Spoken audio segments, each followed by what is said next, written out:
Let's get real for a minute. Every time something wild happens in politics, people scream, constitutional crisis, like it's the apocalypse. But here's the thing.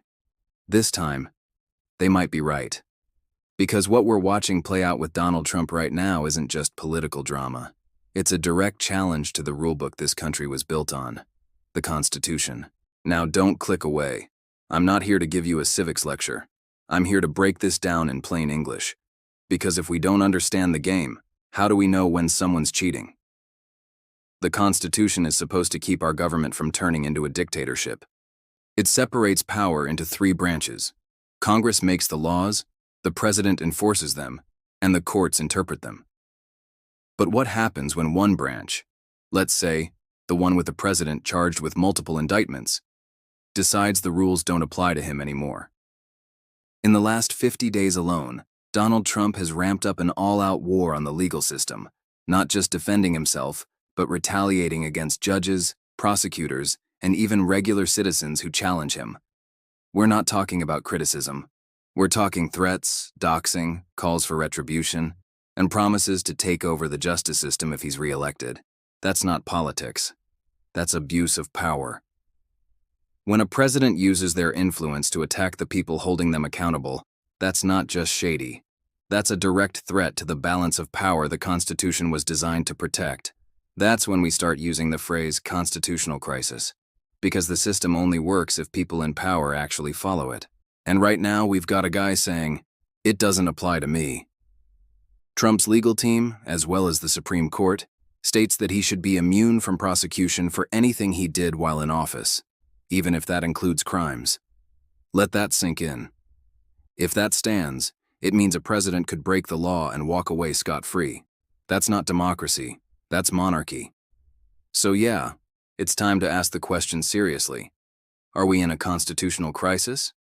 Or are we sleepwalking into something worse? Presidents have always had legal battles, scandals, and moments where they pushed the limits of power. But here's the key difference. They stopped when the system pushed back. They respected the role of the courts, of Congress, of the Constitution, even when it didn't go their way. Nixon, facing impeachment, resigned. He didn't declare himself above the law, even though he had the power and popularity to fight. Obama faced court challenges on immigration and healthcare, but he complied with the rulings. Donald Trump? Different story. He's not just challenging the legal process, he's dismantling public trust in it altogether. Every time a judge rules against him, he calls them corrupt.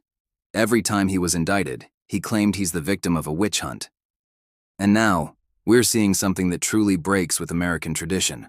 A president actively using his office to promise retaliation. Not policies, not vision, just revenge. You're not hearing political rhetoric. You're hearing the playbook of authoritarian regimes. Presidents are supposed to be public servants, not kings with grudges. Trump is setting fire to the idea that no one is above the law.